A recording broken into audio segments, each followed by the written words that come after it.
So sorry, if we haven't met, I'm Chris and I run a music conference. So let's see how this goes. Where shall we start? Let's introduce Fast Forward as a concept. So sorry, I'm Chris Carey, I'm the founder of Fast Forward. We started, I guess, 7 years ago. We've run 4 events in Amsterdam, 3 in London, 2 in Sydney, making this our 10th event. And having had a small interruption for a tiny global pandemic you might have read about, a little relief to make it to number 10. And really quite nice to see a room full of people. And actually so many new faces, because with Fast Forward, the first one, we put it on within 2.5 months of deciding we were doing it. And it was filled with my mates, and I loved it. But I love now, we've got a combination of people I've met along the way through this, new industry mates, and people I've never met before. And so I'm really excited to meet all of you. The earlier in the day you meet me, the more chance there is that I won't have had too many beers and won't remember you. But I promise nothing. You've probably also noticed it's a pretty friendly room. So say hello to everybody. Ideally, don't stay in your set seat all day. Don't put your bag down and claim it. Mix, mingle, meet each other. Because one of the 3 reasons we set up Fast Forward was that more people who should get to know each other early in their careers should do that. So networking is very much at the heart of what we do. It's why there's coffee and pastries. It's why we put on lunch.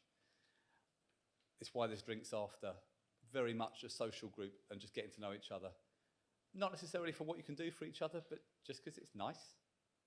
And I quite like turning up at an industry thing and be like, oh, nice people. So to have a room full of them kind of just helps my life goal of working with nice people. Other reasons we set up Fast Forward, we very deliberately set up Fast Forward to drive change on gender equality on speaking lineups. This was a while back. This was, 2015? And a large music conference that year on International Women's Day put out a tweet that read, "We promise to have one woman, at least one woman on every panel by 2025. I'm like, guys, read the room. So one of the core things we did was, well, we just wanted to make sure that they were without excuse. So we put on a phenomenal lineup of amazing women alongside some amazing men being awesome at what they did and gave a platform for them to be amazing. Laura, you work in events, right? Do you mind closing that door for me? Laura Baker, everybody. So that was part of it. Oh, hello. Mate, you must have been working at Song Trust too long. You got beaten to it. What else to say? Right, let's do a couple of slides. Does the clicker work? Strong start. So about Fast Forward, friendly, fun music conference. We try and do a world-class thing in a really relaxed way. He says, slouching on the sofa. Music can be serious and it's good, but it's also fun and it's creative and it's enjoyable. And we try and bring that to a conference setting. Because why not? We also aim at the exclusivity thing pretty hard. Hey, Sammy. Sammy turned up at our first Fast Forward Sydney event, and I had no idea she was coming. And the highlight of the whole 2 days in Sydney was the fact that Liz could rock up with Sammy and not miss out and not be sidelined. And it's so important. I think, I don't know, it's not particularly my fight, but why on earth every conference isn't making it easy for people with small children to be there and facilitating it? Can't we help do gender pay gap that way? Can't we help people stay connected? Can't we just be nice to each other? It doesn't feel like too high a bar to set. Just to explain, my little brother is 14 years younger than me. So I've seen how hard it is to have a little person around. We had me, mum, my brother and myself, my sister and myself, and grandma and granddad. That's 6 grown people who can hold a small child. It was chaos. Anything we can do to help new parents, big fan. And I think that probably wraps up the intros. Let's be put on my other hat. And I absolutely mustn't forget, thank you to all the sponsors, not possible without so many people. Like, you haven't run this thing for 2.5 years, so we're a bit rusty, we're going to be a bit rough around the edges, we're going to roll with the punches. I hope that's all right. If it's not all right, sorry, it's happening anyway. The sponsors came in pretty blind to this. There wasn't really a sponsor deck, there wasn't really a, here's what we're going to achieve, there was no real guarantee of numbers. And Opinium, who are my new employer, I'll talk about in a second, Beat Bread, Vivo, Syncbolt came in just wanted to encourage what we were doing and building it. So love you guys for that. Thank you. Would not be possible otherwise. And also, just an aside, nice to see so many familiar, friendly faces. How nice is that? Okay. I always forget to introduce myself, so let's do that. Chris Carey, former Global Insight Director at EMI and Universal and former Senior Economist at PRS. So what does that all mean? Like numbers more than the average? It's a joke because it's funny because you're not a mean. Oh, no, let's not. So my fear of public speaking is easing as time goes on. The jokes don't get better, don't hold out hope. Right, so what did I do? Economics, added up the live music industry in the UK for the first time a while back. Big data, built and ran big data for EMI back in the day, 14 billion rows of Spotify and iTunes data. That puts you a time frame on how long ago I started in data. Spotify and iTunes data crunched into marketing dashboards for artists, as you'd expect. So basically built Spotify for Artists internally at EMI before Spotify for Artists existed. Moved to Universal with a merger, so became Global Insight Director at Universal Music Group at 28, 29. It's quite a good job title at 29, I'll take it. Did that for a year, so ran market research in 32 countries, 17 languages, asking the important questions in music, like who's buying Justin Bieber and why? Obviously, if you're at Universal, him buying Bieber is good. No real judgment on Bieber, actually, he's pretty talented, he's all right. So, did that, ran my own company for 7 years, the catchily named Media Insight Consulting. When you start a small business, spend more time on the name. Because when it doesn't fit on your average Vistaprint business card, you realise you really have gone to the zoo with Media Insight Consulting. Not the way, there we are. Moved from there to marketing. Not very good at marketing, fair warning. Oh, somewhere on the way we started Fast Forward, but I talked about that. Did 2 years for Ticket Swap, who are an ethical secondary ticketing platform out of Amsterdam. But moved to my first international business job, my first live music job, my first marketing job 5 weeks before COVID hit. So that was a pretty curious time to try and get people to buy and sell tickets when literally nothing was happening. So that was an experience. Did that, survived, came back, and managed to create a job at Opinium running their newly formed music media entertainment team. What do Opinium do? They do numbers. They do market research, they do them really well. They're known particularly for political polling. And we found out yesterday we're the most accurate at predicting the outcome of the Conservative Party Leadership Conference. So there we go, better than everybody else. Also won Best Place to Work. Hey. So won Best Place to Work and Agency of the Year for Market Research last year. Obviously nothing to do with me, but nice to be there. So, we've now got, okay, fast forward, what on earth is going on? Right, big picture, what is going on with the industry? Don't worry, that's the worst chart I will show you all day. It's just there to scare you and make the other ones look okay. Slightly hard to see, and a cheesy pun. I forgot how many jokes I was making in the intro, and I put a cheesy pun on the slide. What's going on with live music revenues? Okay, so left to right, let's simplify it. Let's do recorded music first. Streaming is growing and likely to continue to grow.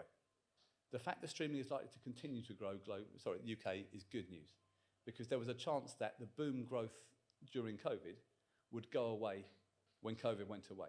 When your time was then constrained, would you end up shutting off your subscription? Projections is PwC's projections. They think it continues to grow.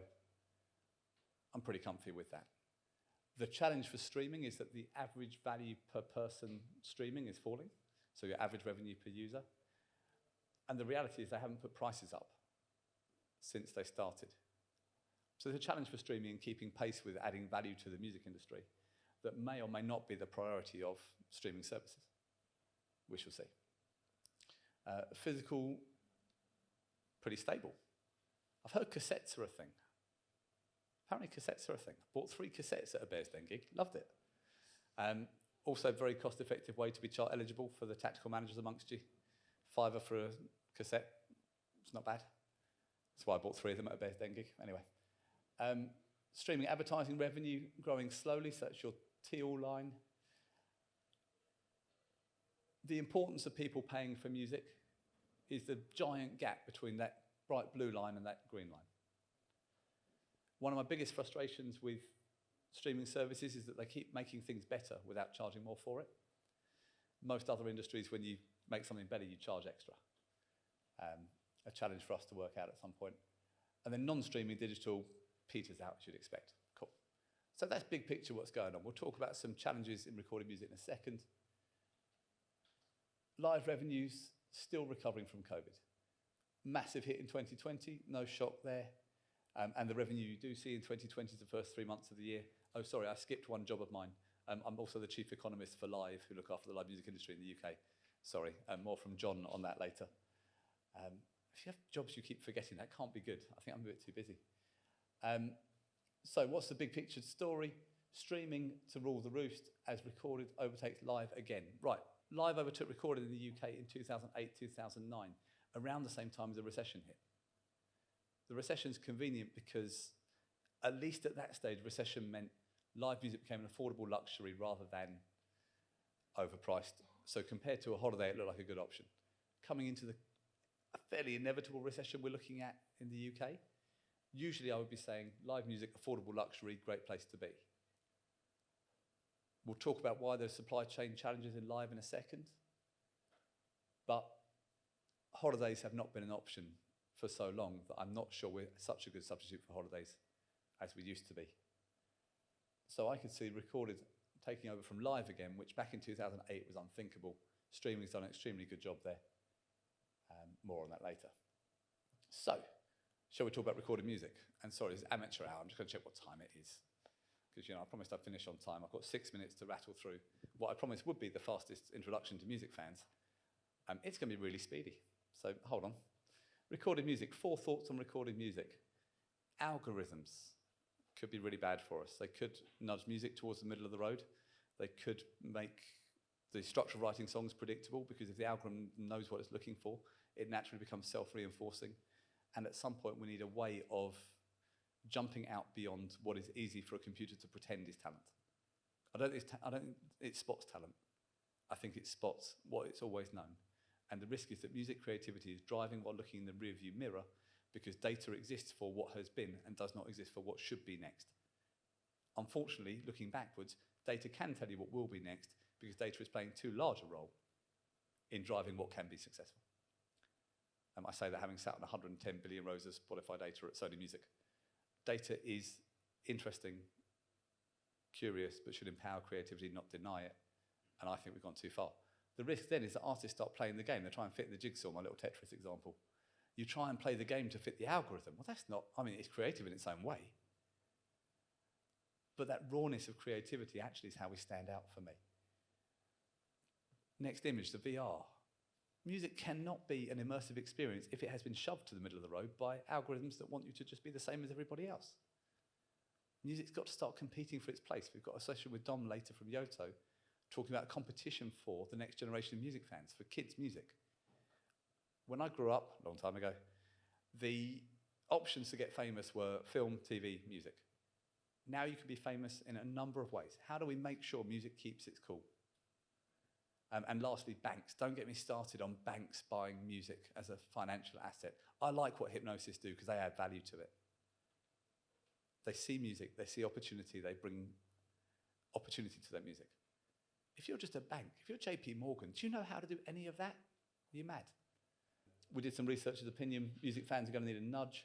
It turns out that 12% of people, 12% of people who went to the pub before the pandemic haven't been back to the pub. So this is a research I can send you. If 12% of people haven't been back to the pub, is it any surprise? People haven't made it back to live music. Pub is free at the point of use, almost. It's as cheap as you want it to be. It's down the road, it's easy, it's convenient, and it's always open. You haven't got to book 6 months in advance. If you're not getting to the pub, I'm not surprised you're not getting to a gig. As it is, about a third of people who used to go to live music haven't been back since. There's a lot of information on that slide. I'm going to skip on anyway, sorry guys. But email me, get the report, read the whole thing, it's worth it. The other thing, how do people feel about buying tickets? Generally speaking, tickets are too expensive. That's also always true. People always think things are too expensive. When you ask people in a survey, is it too expensive? In the abstract, it always is. Those same people do buy tickets. So it's a question not so much of price, but of what is worth paying for. Everything feels expensive post-pandemic.